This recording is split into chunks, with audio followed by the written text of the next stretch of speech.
ഏതാ എന്തെടി നമസ്കാരം. നിങ്ങളെ കാണാൻ അറിഞ്ഞിട്ട് എന്തില്ലപ്പാ നിങ്ങൾ ഒരു പ്രോഗ്രാമിൽ പങ്കെടുത്തിട്ടേ മനോരമയുടെ അപ്പൊ അതിന്റെ വിശേഷങ്ങളെല്ലാം കുറച്ച് ചോദിച്ചറിയാറിഞ്ഞിട്ട് പിന്നെ ഞാൻ പങ്കെടുത്ത് 2 പ്രാവശ്യം പോയി 2 പരിപാടി അവതരിപ്പിച്ചു. പിന്നെ അതിപ്പോ നമുക്ക് കുറെ കാലമായിട്ട് ഈ നാടകരംഗത്തെല്ലാം ഉണ്ടല്ലോ. അപ്പൊ ഇതിന്റെ ഇടയ്ക്ക് കുറ്റിക്കോല് സൺഡേ തിയേറ്ററിൽ ഇതിന്റെ ഒരു ഓഡിഷൻ ഉണ്ടായിരുന്നു ഒരു 4 മാസം മുമ്പേ. ആ ഓഡിഷനിൽ നമുക്ക് അവസരം കിട്ടി. ഓഡിഷൻ പാസ്സായി നമുക്ക് ചാൻസ് കിട്ടി. അങ്ങനെ പരിപാടിക്ക് പോയി 2 പരിപാടി അവതരിപ്പിച്ചു. ഇനിയിപ്പോ അടുത്ത പരിപാടിക്ക് അടുത്ത ആഴ്ച പോകണം, 3ാമത്തെ. നമ്മുടെ ലോഹി സിനിമയിൽ അഭിനയിച്ച നമ്മുടെ നാടിന്റെ പ്രിയപ്പെട്ട കലാകാരൻ ലോഹി മാഷ്. നിങ്ങൾ പണ്ട് ഞാൻ നിങ്ങളൊരു സ്റ്റേജ് പ്രോഗ്രാം കണ്ടിരുന്നു. പിന്നെ നമ്മളെ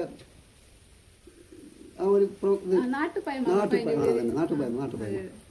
അതൊരു അതിപ്പോ ഞാൻ ഒരു 10-30 കൊല്ലം പരിപാടി കൊണ്ട് നടക്കുന്നു. അത് ഞാൻ കണ്ടത് എങ്ങനെ വെച്ചാല് നിങ്ങൾ ഓഡിയൻസിന്റെ ആ സൈഡിൽ നിന്ന് ഇങ്ങനെ ചൂട്ടും കത്തിച്ചിട്ട് വരുന്നത്. അത് പെട്ടെന്ന് നമ്മൾ ഓഡിയൻസിന്റെ ഇടയിലെ കൂടിയിട്ട് ആരും അറിയാത്ത രൂപത്തിൽ പെട്ടെന്ന് അതൊരു പ്രത്യേക പരിപാടിയാണ്. അതിപ്പോ നമ്മളൊരു 30 കൊല്ലമായിട്ട് അഭിനയിച്ചുകൊണ്ടിരിക്കുകയാണ്, കളിച്ചുകൊണ്ടിരിക്കുകയാണ്. ഇപ്പൊ സമകാലിക വിഷയങ്ങൾ കിട്ടുമ്പോൾ അത് നമ്മൾ ജനങ്ങളിലേക്ക് എത്തിക്കുക എന്നുള്ള ഒരു പിന്നെ 2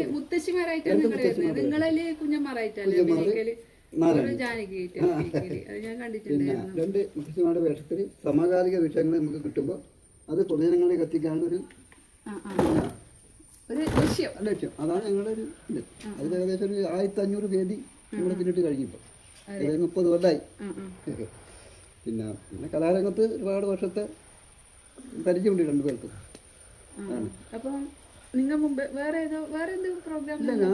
വേറെ പരിപാടി എന്ന് പറഞ്ഞാൽ നമ്മൾ പിന്നെ വളരെ ചെറുപ്പം മുതൽ ഏതാണ്ട് ഒരു 12 വയസ്സ് സ്കൂൾ പഠിക്കുന്ന കാലത്ത് 6ാം ക്ലാസ് 5ാം ക്ലാസ് പഠിക്കാൻ തോന്നുന്നു. 5ാം ക്ലാസ് ഞാൻ ആദ്യമായി നാടകത്തിൽ അഭിനയിക്കുന്നത്. അത് നമ്മുടെ അന്തമാഷ് പിന്നെ ഇന്നാട് സ്കൂളില് അന്തമാഷ് അറിയായിരിക്കും ചിലപ്പോൾ, അത് മരിച്ചുപോയി. അദ്ദേഹം ഒരു നാടകം കുട്ടികൾക്ക് പഠിപ്പിച്ചിരുന്നു. അത് സബ്ജക്ട് സ്കൂൾ യുവജനോത്സവത്തിന് കളിക്കാൻ വേണ്ടി. അപ്പോൾ ഞാനന്ന് വളരെ ഇപ്പോഴും ചെറുതാണ്, അപ്പോഴും ചെറിയ കുട്ടിയാണ്, എന്നെ അത് ശ്രദ്ധിച്ചിട്ടുണ്ടായിരുന്നു. പക്ഷേ മറ്റു കുട്ടികൾ നാടകം കളിച്ചുകൊണ്ടെങ്കിൽ ഞാൻ ഈ റിഹേഴ്സൽ കാണാൻ വേണ്ടി ജനലിൽ കൂടി ഒഴിഞ്ഞു നോക്കും. അപ്പം മാഷ് ശ്രദ്ധിച്ചു തന്നെ, അവന് താല്പര്യം ഉണ്ടല്ലോ, അത് മാഷൊക്കെ മനസ്സിലായി. അപ്പോൾ മാഷ് എന്നെ വിളിച്ച് എന്താ നോക്കുന്നത്, എനിക്ക് നാടകം അഭിനയിക്കണം എന്ന് പറഞ്ഞിട്ട് എന്നെ ഒരു വേഷം തന്നു. അതൊരു മുസ്ലിം വേഷമായിരുന്നു, കുഞ്ഞാവ എന്ന് പറയുന്ന ആ നാടകം. എനിക്ക് ഇപ്പോഴും ഓർമ്മയുണ്ട്. പണക്കിരി എന്ന് പറയുന്ന നാടകത്തിൽ കുഞ്ഞാവ എന്നൊരു മുസ്ലിം കഥാപാത്രമായിട്ട് ജസ്റ്റ് ഒന്ന് എന്നെ നോക്കി ഒന്ന് പിന്നെ മാഷ് കൊണ്ട് എന്നിട്ട് അത് മാഷക്ക് ഭയങ്കര ഇഷ്ടപ്പെട്ടു. എന്തോ സംഭവം ഉണ്ടല്ലോ, ഇത് കൊള്ളാലോ എന്ന് പറഞ്ഞിട്ട് ആ വേഷം ചെയ്ത ആള് നന്നായിട്ട് അഭിനയിച്ചിട്ടില്ല, അത് വേറെ ആളാണ്. അവനെ മാറ്റി പകരം എന്നെ എടുത്തു. അങ്ങനെയാണ് ഞാൻ നാടകത്തിലേക്ക് പ്രവേശിക്കുന്നത്. അതാണ് എൻ്റെ ആദ്യത്തെ നാടക അനുഭവം എന്ന് പറയുന്നത്. പിന്നീട് സ്കൂളിലെ നാടകങ്ങൾ, അതുപോലെ നമ്മളെ പെരിങ്ങാനം ക്ലബിൻ്റെ ചന്താകരകം ആർട്സ് ക്ലബ്ബ് അറിയാമല്ലോ, ഒരുപാട് നാടകങ്ങൾ നമ്മൾ വാർഷികാഘോഷങ്ങൾ ഒരു വാർഷികത്തിന് 1-2 നാടകങ്ങൾ കളിക്കും. മിക്കവാറും എല്ലാ നാടകത്തിലും ഞാൻ സജീവമായിട്ടുണ്ടായിരുന്നു.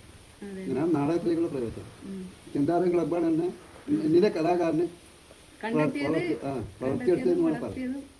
എൻ്റെ വളർച്ച ഇവിടുന്നായിരുന്നു. പിന്നീട് ഒരുപാട് നാടകങ്ങൾ, തെരുവ് നാടകങ്ങൾ, ഒരു 5000-ഓളം സ്റ്റേജുകൾ തെരുവ് നാടകം കളിച്ചിട്ടുണ്ടാവും. പാർട്ടി പിന്നെ തെരഞ്ഞെടുപ്പ് കാലങ്ങളിൽ, അതുപോലെ മറ്റ് മത്സര വേദികളിൽ, അങ്ങനെ മത്സര നാടകങ്ങൾ ഒരുപാട് 5000-ൽ കുറയാത്ത സ്റ്റേജുകൾ ഞാൻ തെരുവ് നാടകം കളിച്ചിട്ടുണ്ടാവും. അങ്ങനെ കുറച്ച് അനുഭവം ഉണ്ട്. ഇപ്പോഴും നാടകത്തിൽ സജീവമാണ്. അതുപോലെ തന്നെ ഈ മഴവിൽ മനോരമയ്ക്ക് അവസരം കിട്ടിയിട്ട് വലിയ സന്തോഷമാണ്. അത് 2 ഒരു ഇച്ചിരി പമ്പർത്തി 3 പേർ തിരിച്ചാൽ 50,000 കിട്ടുമായിരുന്നു. പക്ഷെ നമ്മുടെ പരിപാടിക്ക് 2 പേർ മാത്രമേ കിട്ടും. കണ്ടതിൽ വളരെ സന്തോഷം. അപ്പം ഇനിയും നിങ്ങൾക്ക് മുന്നോട്ട് ഒരുപാട് ഉയർച്ചകൾ ഉണ്ടാകട്ടെ ഈ രംഗത്ത് നിന്ന് ആശംസിക്കുന്നു. Thank you.